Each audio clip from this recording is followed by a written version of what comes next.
सादर नमस्कार मित्रों, मैं सभी का अभिवादन करता हूं, स्वागत करता हूं खटाना बुलेटिन चैनल, जिसका शख्सियत लाइव सेशन जो आज देश और दुनिया में बहुत चर्चा का विषय बनता जा रहा है और ये एक विचार की ऐसी बयार है जो निरंतर बह रही है।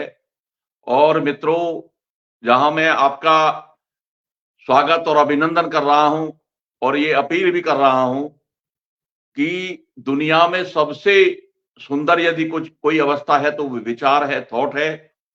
और बदलाव सारे सृष्टि से आज तक जितना तमाम बदलाव और डेवलपमेंट हुआ है, निर्माण हुआ है, वो विचार के दम पर हुआ है। तो इस विचार की धारा को निरंतर आगे बढ़ाने के लिए सभी सहभागी बने और इस लाइव सेशन से ज्यादा से ज्यादा लोगों को जोड़ने का प्रयास करें। आज मेरे समक्ष रामीर जी, आपका माइक बंद है जी जी। मेरे समक्ष एक होनहार नौजवान, और मैं यूं कहूं तो कोई अतिशयोक्ति नहीं होगी कि गुर्जर समाज की खास शख्सियत रामवीर तंवर जी, जो नोएडा से झुंडपुरा गांव से हैं। आप वेल क्वालिफाइड पर्सनालिटी तो है ही है, लेकिन अपनी इस थोड़े से उम्र में आपने समाज में शिक्षा के क्षेत्र में काफी आगे बढ़ चढ़कर जो कार्य किया है वो काबिल तारीफ है। मैं खटाना बुलेटिन शख्सियत लाइव सेशन में आपका हार्दिक अभिनंदन और स्वागत करता हूं। और निरंतर आप भी जो सोशल डोमेन है उसमें निरंतर आपकी सेवा आगे बढ़ती रहेगी। मैं आपसे सर्वप्रथम ये जानना चाहता हूं कि आप प्रॉपर कहां से बिलोंग करते हैं, कहां के रहने वाले हैं, और अपनी जो पृष्ठभूमि है, जो खासतौर से एजुकेशन को लेकर उसके जो है हमारे दर्शकों को बताएं कि आप अपना परिचय स्वयं दें। बहुत बहुत धन्यवाद जसवीर भाई साहब। और जो हमारा चैनल है खटाना बुलेटिन, मैं आपका धन्यवाद करता हूं। आपने इतना अच्छा प्लेटफॉर्म मुझे दिया ताकि मैं अपनी सोसाइटी को, अपने समाज को ये अच्छा सा मैसेज दे सकूं। मेरा नाम रामवीर सिंह तंवर है और मैं गांव झुंडपुरा, नोएडा का छोटा सा गांव है, झुंडपुरा का रहने वाला हूं, जो सेक्टर 11 में है। और वैसे मैं पेशे से एक सीनियर डिज़ाइन इंजीनियर हूँ और पिछले 12 साल से कार्यरत हूँ। नोएडा की एक एमएनसी कंपनी है, स्विंग्स वर्ल्ड बिज लिमिटेड। बेसिकली ये एक ऑटोमोटिव कंपनी है जो फिक्सचर डिज़ाइन करती है जर्मनी के लिए। और इसके अलावा मैंने इंजीनियरिंग की है जीएल बजाज कॉलेज से, मैकेनिकल इंजीनियरिंग सन 2010 में। और उसके बाद ही मैं प्लेस्ड हो चुका था और लगातार मैं वर्किंग में हूँ। इसके अलावा हमने जो मेरा सोशल, अगर मैं बैकग्राउंड की बात करूँ तो 2018 से हमने एक सोशल कॉज शुरू किया था जिसका नाम था मिशन रूरल लाइब्रेरी। मतलब हमारा मकसद था कि हर गांव में एक पुस्तकालय हो। ये मिशन हमने 2018 से शुरू किया था और इसकी शुरुआत हमारे ही गांव झुंडपुरा से की थी हम लोगों ने। और हमने जो शुरुआत की थी वो एक गांव का खंडर पंचायत घर था, वहाँ से शुरुआत की थी। और इस खंडर पंचायत घर में जो था वो इतनी बुरी हालत थी, क्योंकि जैसे कि आप सब जानते हैं कि नोएडा के जितने भी गांव हैं वहाँ पर पंचायत खत्म हो चुकी है, तो कोई प्रधान वगैरह है नहीं। तो जो पंचायत घर हैं वो बेकार हालत में थे, खंडर हो रखे थे, क्योंकि इमारती शासन में उनको रिपेयर किया गया था, लेकिन उसके बाद फिर वो बुरी हालत हो चुकी थी उनकी। तो सेम सिचुएशन हमारे भी गांव में थी। और गांव के जो हमारे गांव के बड़े बूढ़े थे, उन्होंने एक बैठक जैसी बना रखी है पंचायत घर के बगल में ही। तो वहाँ का माहौल इतना खराब होता था कि वो बड़े बूढ़े भी परेशान हो जाते थे, क्योंकि हमारा गांव जो है वो आसपास झुग्गियों से सटा हुआ है। हमारे गांव के बगल में सेक्टर 8 की झुग्गियां हैं, सेक्टर 11 की झुग्गियां हैं, तो झुग्गी झोपड़ियों के बच्चे ज़्यादा रहते हैं हमारे यहाँ पर। तो समस्या ऐसी बन गई थी कि पंचायत घर में बच्चे सूखा नशा करने लगे थे। जिसकी वजह से गांव के बड़े बूढ़ों को ये मतलब लगने लगा कि ऐसा ना हो कभी गांव के बच्चे भी इसमें सम्मिलित हो जाएं। तो ये उनकी एक परेशानी बन चुकी थी। तो उसी के लिए एक बार, ये बात है जनवरी के महीने की बात है 2018 की, तो गांव के जी लोगों ने एक पंचायत की, मतलब सभी बड़े बूढ़ों को बुलाया कि भाई क्या कर सकते हैं पंचायत घर में। तो उस पंचायत घर में गांव के सभी बड़े बूढ़ों ने कुछ सुझाव दिए थे, जैसे कि सिलाई मशीन का कुछ ऐसा प्रावधान कर दिया जाए जिससे जिससे कि गांव की बहन बेटियों को एक एक स्किल डेवलपमेंट हो जाए उनकी सिलाई की। किसी ने बोला कि इसमें ब्यूटी पार्लर का कोर्स शुरू करते हैं। इस तरीके के ऑप्शंस दिए गए थे। तो जी स्वभाव से मैं भी था उस मीटिंग में, तो मुझसे भी पूछा गया था। तो मैंने तो अपनी तरफ से एक लाइब्रेरी का सुझाव दिया था, जिसमें फिर गांव के लोगों को वो पसंद आया था सुझाव। लेकिन समस्या वही रहती है कि जी लाइब्रेरी तो ठीक है, लेकिन इसे बनाओगे कैसे, इसे चलाओगे कैसे? समस्या सबसे बड़ी यही रहती है, क्योंकि लाइब्रेरी बनाना आसान होता है। आप जैसे गांव में मंदिर हम बना देते हैं चंदा इकट्ठा करके, लेकिन जो मंदिर होता है उससे हमारा कहीं ना कहीं भगवान से हमारे अंदर डर मान लीजिए, या भगवान की हम पूजा करते हैं या अर्चना करते हैं, इसलिए हम भगवान को अपना मानते हैं, इसलिए हम वहां पर काम कर लेते हैं। लेकिन लाइब्रेरी में हम चंदा इकट्ठा करके लाइब्रेरी बना तो लेते हैं, लेकिन उसको संचालित सही तरीके से करना और मतलब मतलब उसको देखभाल करना, वो बड़ा टफ हो जाता है। वो सबसे बड़ा सवाल रहता है लाइब्रेरी के लिए। तो वही डर कहीं ना कहीं हमारे गांव वालों में भी था कि लाइब्रेरी बना लोगे लेकिन उसे चलाओगे कैसे? ये एक तो चुनौती थी। हाँ, काफी बड़ी ये ये एक चुनौती। चुनौती थी। जी, जी, और बिल्कुल। सार्वजनिक कामों में ये अक्सर आती है। बिल्कुल, ये मैं सब, क्योंकि जैसे मैं समझ रहा हूँ आपके तजुर्बे के हिसाब से, मतलब आपने भी बहुत सारे सामाजिक कार्य किए होंगे निसंदेह, लेकिन उसमें परेशानियाँ कितनी आई होंगी, ये क्योंकि बड़े जो भी हमारे बड़े होते हैं उनको सब पता रहता है कि भाई अगर हम सामाजिक कार्य करेंगे तो इसमें समस्याएं आएंगी, कैसे करोगे, क्योंकि सवाल सबके होते हैं। तो ऐसे ही हमारे गांव के भी बड़े बूढ़ों के थे, भाई लाइब्रेरी तू बनाएगा तो इसको चलाएगा कैसे, तू तो नौकरी करता है। तो फिर हमने उन्हें समझाया था कि हमारे गांव में दो हमारे बाबा थे उस समय पे, एक बाबा टेकराम थे और एक बाबा संतराम थे। जी तो उन दोनों का यही सवाल था कि इसको तुम चलाओगे कैसे लाइब्रेरी को। तो फिर हमने शुरुआत जब की थी उसमें गांव के लोगों से कुछ थोड़े थोड़े पैसे इकट्ठे करे थे। फिर बनाने के बाद हमने उसमें थोड़ा सा फर्नीचर डाला था, तो धीरे धीरे उसमें बच्चे आने शुरू हुए थे। तो वहां से हमने शुरुआत की, लेकिन बनाने के बाद हमें समस्या यहाँ पर आई कि जो झुग्गी झोपड़ियों के बच्चे वहां सूखा नशा किया करते थे, उनका हमने एक अड्डा छीन लिया। हम्म। तो वहां पर हमें समस्या बहुत ज्यादा आई। हम तकरीबन 2-3 महीने तक इतनी समस्या परेशानियों में रहे। कभी हमारा ताला टूट जाता था लाइब्रेरी का, कभी लाइब्रेरी के नाम के ऊपर कोई पेंट मार के चला जाता था। तो बहुत परेशानियां तो आई थी, लेकिन कहते हैं ना कि मतलब अगर आपका दृढ़ संकल्प हो तो आपको हम्म, शायद कोई हरा नहीं सकता। बिल्कुल बिल्कुल। तो वहीं से ही हमने शुरुआत की, और हमारे साथ हमारी टीम थी गांव की, जो आज भी लगातार काम करती है। लेकिन उस टीम की एक शर्त रही है हमेशा कि हमारा नाम कहीं नहीं लेगा तू। तो अच्छा, काफी ये अच्छा। ये हाँ, ये भी बड़ी बात है। हाँ, आज तो ये नाम के लिए भाग रहे हैं लोग। बिल्कुल आप सही कह रहे हैं। जी क्योंकि आज के समय में काम ही नाम के लिए हो रहा है। हम्म।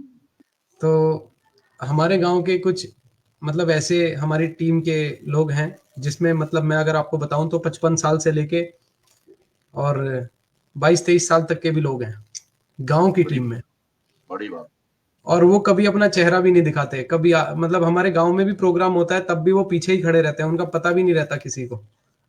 ऐसी टीम है हमारी। असली तप यही है जी। कि तो इस आदमी जो है तरीके। खुद को पीछे रखे और अपने काम को आगे रखे, ये असली तप है। जी। तो ये मैं रामवीर जी, आपने मतलब आपके अंदर एक शिक्षा का एक मतलब आपने बहुत वेल क्वालिफाइड पर्सनालिटी आप हैं। आपने जेएल बजाज जैसी यूनिवर्सिटी में शिक्षा ग्रहण की और आपने देखा कि आज जमाना हाईटेक हो चुका है, आज बहुत कुछ बदल चुका है। सब कुछ परिवेश बदल गए हैं। और आपने ये फैसला लिया अपने गांव वालों के सहयोग से और ऐसे तप तपस्वी लोगों के सहयोग से जो खुद दिखना नहीं चाहते लेकिन काम करना चाहते हैं। तो ये तो एक बड़ा अचीवमेंट आपने किया है। तो इसका लाइब्रेरी या जो भी आपका मॉडल है, जो भी आपने ये किया है, तो उसके बारे में जानकारी जरूर होगी आपके पास। रिकॉर्ड कोई ऐसा वीडियो कोई रिकॉर्ड होगा जी, जो एक हमारे जरूर दर्शकों को दिखाना चाहेंगे। तो जी हमारे गांव की जी लाइब्रेरी का एक वीडियो है। जी मैं जी हाँ, मैं चाहता हूँ टेक्निकल टीम एक बार उसे शेयर करे। चलो चलो ठीक है। अभी दर्शक देखें ये क्या शानदार दुनिया में कलम की और हुनर की जो ताकत है। ये देखिए कि ये देश की वो तकदीर लिखने वाले बच्चे हैं जो पढ़ लिख कर बड़े बड़े आयाम स्थापित करेंगे, अच्छी पोस्टों पर जाएंगे। आप देख सकते हैं ये एक ऐसा सुंदर दृश्य जो आप सभी ने देखा है। और भाई रामवीर तंवर जी, निसंदेह आप साधुवाद के पात्र हैं। बड़ा काम किया है आपके गांव के लोगों ने। और आप जहां तक मुझे लग रहा है कि ये श्रेय गांव को तो जाता ही जाता है और आपको निसंदेह इसका श्रेय जाएगा ही जाएगा। अब रामवीर जी आप ये बताइए कि ये सब आपने ये आपकी सूझबूझ जो अपने गांव को आपने दिया है, ये जो कर पाए आप, तो ये इसके पीछे जो आपका जज्बा है उसमें थोड़ा सा आप बताएं कि ये कहां से किस तरह से आपको ये प्राप्त हुआ है। ये आपके जीवन के संघर्ष की एक गाथा है। जी जी, आप बिल्कुल सही सवाल पूछ रहे हैं, क्योंकि आदमी जिस चीज की आदमी के पास कमी होती है ना, आदमी उसी चीज के पीछे ज्यादा भागता है। जो गरीब होगा वो धन के पीछे भागेगा। मैंने अपने आसपास में जितने भी हमारे, आप सभी जानते हैं कि हमारे एनसीआर में बहुत ज्यादा माहौल बिगड़ रहा है। शिक्षा के प्रति मतलब लोगों का रुझान कम है, लेकिन आमदनी, किराया, गाड़ी घोड़ा, इन सब के पीछे हमारा समाज बहुत भाग रहा है। तो मैं ऐसा ही माहौल अपने गांव में, अपने आसपास के जो गांव हैं हमारे, मैं उन सब में देखता था। तो मुझे बड़ा अभाव महसूस होता था शिक्षा का। और जब गांव की पंचायत में लोगों ने मुझसे पूछा तो मुझे लगा कि इससे अच्छा कोई विकल्प हो नहीं सकता कि अगर हम लाइब्रेरी गांव में बना दें तो उससे क्या होगा कि 2 4 5 साल हमें जरूर लग सकते हैं माहौल बनाने में। लेकिन अगर 5 साल बाद या 10 साल बाद गांव में एक ऐसा माहौल बन गया कि जिससे आने वाले जो पीढ़ी होगी हमारी, उस लाइब्रेरी में बैठ के अगर वो पढ़ेगी, तो निसंदेह मतलब कुछ ना कुछ भला जरूर हो जाएगा अपने समाज का, अपने गांव का। तो इसी चीज को सोचा था। और आप देख रहे हैं कि एक समय ऐसा भी था जब हमारे बच्चे, 3 4 बच्चे होते थे लाइब्रेरी में। जब हमने शुरुआत में काम शुरू किया था तो हमारे बच्चे दरियों पे बैठते थे नीचे। ये मैं भाई साहब 2018 की बात कर रहा हूँ, बहुत दूर का समय नहीं है। जी जी और ये दरियों पे बैठा करते थे और 4 5 ही बच्चे हुआ करते थे। लेकिन धीरे धीरे हमने कहीं बाहर से कभी आज तक कोई फंड नहीं लिया हमने। ये जितनी भी लाइब्रेरी आप देख रहे हैं जिस तरीके से हाईटेक बनी हुई है, ये गांव के चंदे से बनी है। और जो भी इसके अंदर सुविधाएं हैं, जी। वो सुविधाएं जरूर हमने कंपनियों से ली हैं, लेकिन हमने कभी भी कोई कैश फ्लो नहीं किया आज तक। तो जो इसमें फर्नीचर है या और दूसरे चीजें हैं, वो कंपनी वालों ने या जो भी लोग सहयोग में रहे होंगे उन्होंने डोनेट किया है। जी जी जी जी जी। लेकिन ये भी बड़ी बात है ना कि दान देने वाले मौजूद हैं, दान लेने वाले भी नहीं मौजूद, मतलब हो पाते। तो वो भी तो आपका ये क्वालिटी रही है कि आपने उसको सह स्वीकार करके और उसको सही यूटिलाइज किया है। जी आज बिल्कुल। कितने बच्चे मान के चले कि कितने बच्चे लगातार शिक्षा मतलब वहां पर लाइब्रेरी में पढ़ने आ रहे हैं, तैयारी कर रहे हैं? जी, मतलब अपनी गांव की लाइब्रेरी में तो मतलब 80 से ज्यादा बच्चे हैं जो रेगुलर हैं, और बड़ी बात है। 65 की अपने यहाँ सिटिंग है। लेकिन हमारे यहाँ बच्चे मोर देन 80 तो डेली आते ही हैं। मतलब वैसे भी आप देख रहे हैं कि अभी गवर्नमेंट सेक्टर में जॉब्स निकली हुई हैं, तो बच्चे रेगुलर प्रैक्टिस मतलब यहाँ पर आके ये अटेंड कर रहे 2018 से आप कंटिन्यू लाइब्रेरी और बच्चे आ रहे हैं, स्टडी कर रहे हैं और गांव के लोग सब सहयोग कर रहे हैं। हैं। जी और मैं तो उस गांव के तमाम लोगों को सैल्यूट करता हूं, साधुवाद देता हूं कि कितने पेशेंसली उन्होंने ये संवार दिया।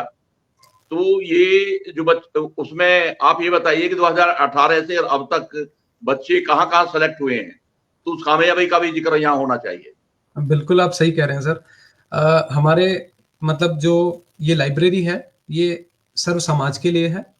और हमारी ये इस होनी भी लाइब्रेरी चाहिए। में जी जी शिक्षा जी पर सबका अधिकार है, होनी भी चाहिए।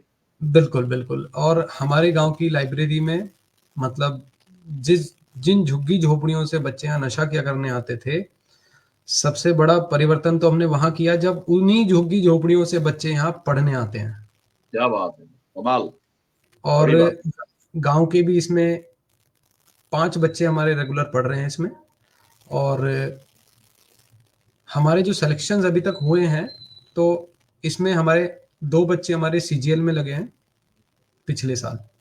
जी और हमारे बच्चे 1-2 बच्चे हमारे कांस्टेबल की भर्ती में भी आ गए हैं, इस वाली में जो आए हैं। जी।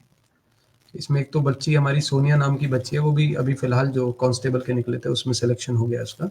अभी फिजिकल वगैरह किया। एक बहुत अच्छा एक उदाहरण आपको देना चाह रहा हूँ सर। मैं जितने भी व्यूअर्स हमें देख रहे होंगे, मैं उन सभी को बताना चाह रहा हूँ।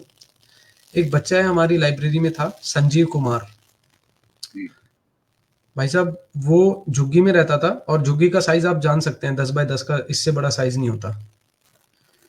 वो 2 भाई हैं और उसके माता पिता रहते थे उस झुग्गी में। पिताजी उनके मजदूर थे। और उस बच्चे ने इंजीनियरिंग की थी चंडीगढ़ की अच्छी यूनिवर्सिटी से। और जी कोरोना के दौरान वो रेगुलर लाइब्रेरी पे आता था पढ़ने। और 2-3 साल, हाँ 2.5 साल उसने लगातार लाइब्रेरी से उसने स्टडी की, इंजीनियरिंग कंप्लीट की। और अब सोच के देखिए, अगर उस बच्चे का इंफोसिस जैसी बड़ी कंपनी में जी। बतौर इंजीनियर सिलेक्शन हो जाता है, और अगर उसको पैकेज भी मतलब आप सोचिए, शुरुआत में ही अगर बच्चे को 5-6 लाख का पैकेज मिल जाए बड़ी सालाना, बात। तो ये जी कितनी बड़ी जीत होगी। मतलब हमारा ये- हमा- जी जी जी। हमारा उद्देश्य ये नहीं होना चाहिए कि हमारे बच्चे सिपाही की तरफ भागे, या हमारे बच्चे कांस्टेबल जाए या यूपीएससी जाए। हमें ये देखना है कि बच्चे का इंटरेस्ट कहाँ पर है। बच्चे का इंटरेस्ट अगर कॉर्पोरेट वर्ल्ड में है, तो किस तरीके से हम उन बच्चों को मतलब सुविधाएं दे सकते हैं, उनको गाइडेंस दे सकते हैं। और अगर हमारे बच्चे का यूपीएससी में जाना है या हमारे बच्चे को सिपाही में जाना है, हमें मतलब बच्चों को मतलब भेड़ चाल नहीं चलानी है। मतलब मैं अब तक मोर देन, मैं अगर बताऊं तो शायद 1000 गांवों में चला गया हूँ अभी तक इस मिशन रूरल लाइब्रेरी के माध्यम से। तो जी लेकिन मैं बच्चों में जो देख रहा हूँ ना, बच्चों की चाल जो है ना, वो ऐसी है कि बस मतलब सिपाही लग जाओ या फिर एसआई लग जाऊं। मतलब बच्चे ये नहीं देख रहे कि आपके अंदर कैलिबर कितना है। और मतलब उनको अगर पहचान पहचान भी नहीं हो पा रही है। बिल्कुल बिल्कुल। तो बच्चे अगर इस चीज को अगर ढूंढ लेना एक बार कि हाँ, अगर मैं प्राइवेट सेक्टर में भी अच्छी जॉब कर सकता हूँ। कि आप मतलब अभी मैं मतलब क्षमा प्रार्थी हूँ, आपकी बात रोक रहा हूँ। जी आप अपनी लाइब्रेरी में क्या किसी ऐसे इंस्ट्रक्टर या ऐसे मोटिवेशनल स्पीकर या गाइड गाइड को आप बुलाते हैं बीच बीच में? सर, मैं अगर आपको बताऊं तो हमने अभी तक जब से 6 साल में ना शायद 125 सेशंस कर चुके होंगे हम। बड़ी बात। मतलब हमारे यहाँ आईएएस पीसीएस, मतलब मैं आपको बताऊं, डॉक्टर्स, इंजीनियर्स, मतलब गायनोकोलॉजिस्ट, हम्म, साइकोलॉजिस्ट, हम्म, मतलब हर तरीके के हमारे यहाँ पर आ चुके हैं लोग। मतलब बड़े बड़े और एमएनसी के सीईओ आ चुके हैं हमारे यहाँ, बड़ी बड़ी कंपनियों के। मतलब हमने कोई ऐसी फील्ड छोड़ी नहीं है जिससे कि बच्चों को लगे कि हाँ, मैं अगर इस चीज में अच्छा हूं तो मैं इस जगह जा सकता हूँ। मोटिवेशन ऐसा सेशंस क्या हम कारण मान रहे हैं कि जैसे अभी आप बता रहे थे कि जी बच्चे अपने एक लेवल को या अपने अंदर जो छुपी प्रतिभा को पहचान नहीं पा रहे हैं और अपना टारगेट जो है वो छोटी मोटी चीजों में उलझा रहे हैं, और उनका मतलब जैसे कह रहे हैं कि हाई जंप क्यों नहीं कर रहे हो। हम्म सर, जी, इसमें एक कंडीशन ये भी हो जाती है कि आर्थिक स्थिति परिवार की मेन मेन ये। सबसे बड़ी समस्या ये रहती है कि अगर मैं बच्चों से बात करता हूँ तो बच्चे ये बोलते हैं कि भैया अभी घर की स्थिति अच्छी नहीं है, तो इसीलिए हम्म, हम सोचते हैं कि सिपाही या फिर उससे ऊपर अगर थोड़ा सा और चला जाऊं तो मैं कांस्टेबल की सोच सकता हूँ। आप बच्चों को बिजनेस के लिए मोटिवेट करते हैं कि भाई आप बिजनेस भी कर सकते हो, क्योंकि बिल्कुल बिल्कुल आज सर। आज के इस दौर में, डिजिटल दौर में, हम सर्विस देकर, ट्रेडिंग करके, और इस तरह का भी जो है हम इस तरफ आपका रुझान गया कभी, या बच्चों के लेके गए हो आप? हाँ सर, हम तो सेशंस तो हम लगातार करते रहते हैं। हमारी लाइब्रेरी में टेक्निकल सेशंस भी होते हैं, जी। है ना? लैंग्वेजेस के सेशंस भी होते हैं। अगर बच्चे हमारे लैंग्वेज के लिए, कुछ बच्चे हमारे लैंग्वेज के लिए बोलते हैं तो हमने लैंग्वेज के सेशंस भी किए हैं। और मोटिवेशनल सेशंस भी हमने कई सारे किए हैं कि बच्चे हताश कई बार हो जाते हैं, कई बार लगातार एग्जाम दे देकर, तो उनको मोटिवेट करने के लिए भी हम सेशंस करते हैं।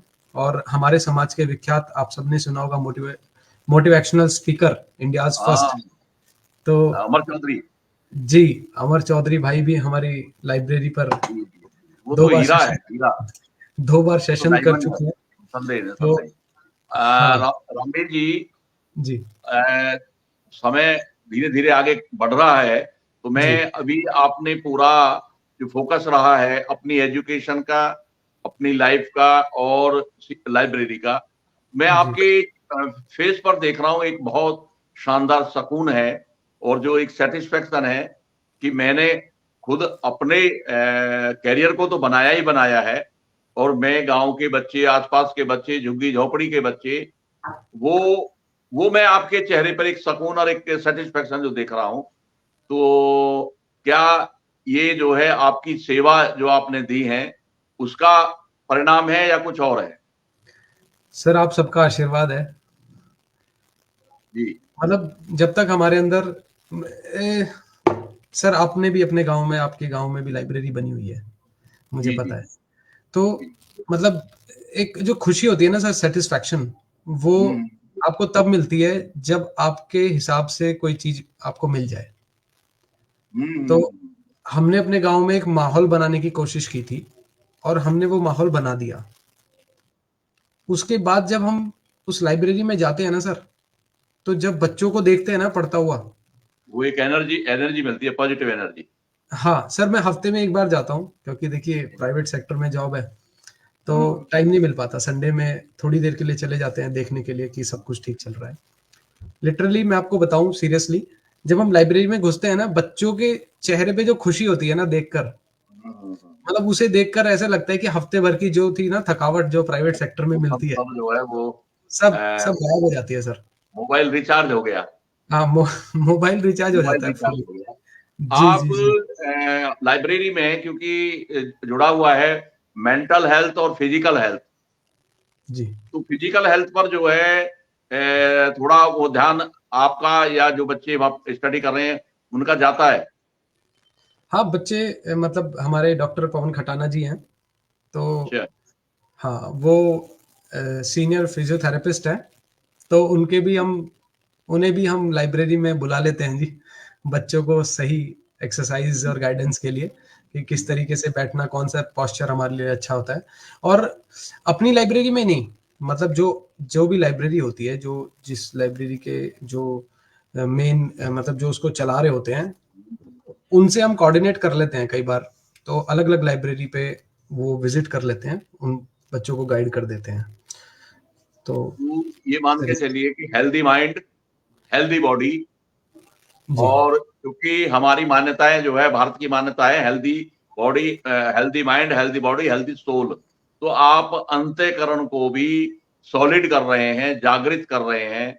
और जब हमारा मन स्वस्थ होगा, या हमारा माइंड जो है विकसित होगा पढ़ाई और लिखाई से, और बॉडी पर हम पूरी तरह से फोकस कर ही रहे हैं, तो निश्चित रूप से हमारा अंतःकरण भी जो है उज्जवल होगा, और भविष्य तो उज्जवल है ही है, इसमें कोई जी दो राय नहीं।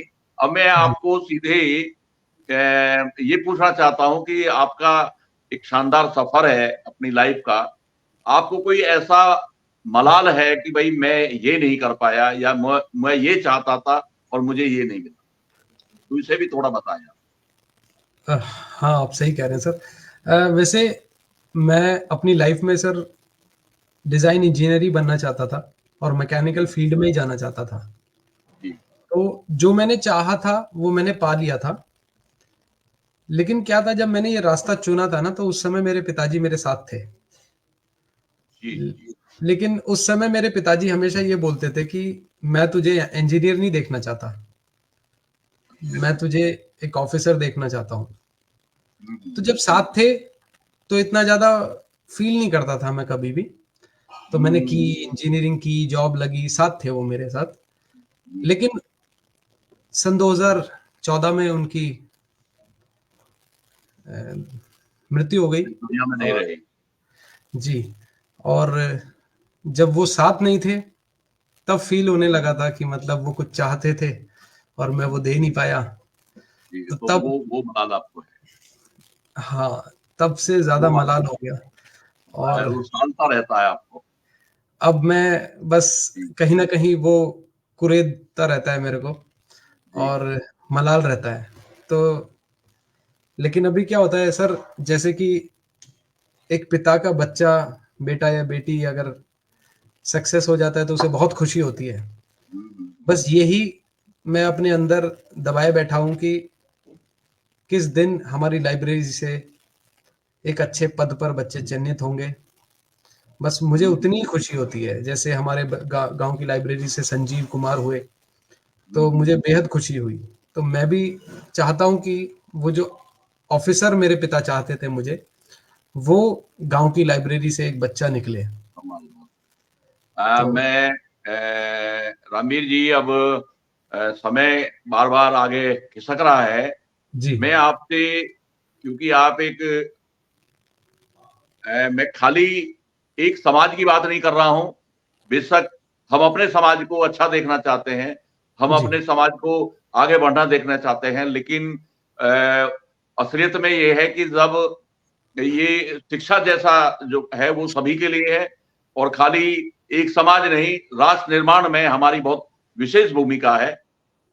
तो आप और देश और समाज के बच्चों को क्या आप मैसेज देना चाहते हैं इस लाइव के माध्यम से, तो वो थोड़ा सा आप बताएं, हमारे दर्शक इस बात को भी जानना चाहते हैं आपसे। जी, इस बात का मैं जवाब एक बात से दूंगा सर। जी जब हमने अपने गांव की लाइब्रेरी बनाई थी सर 2018 में, जी तो मैंने एक संकल्प लिया था सर, अपने अपने आप से एक संकल्प लिया था कि अपने जीवन काल में 100 पुस्तकालय किसी भी रूप में अलग अलग गांव में बन जाए, जी चाहे वो मार्गदर्शन से हो, चाहे सपोर्ट से हो, चाहे फाइनेंशियल सपोर्ट से हो, कैसे भी हो, 100 गांव में हम्म, पुस्तकालय बन जाए।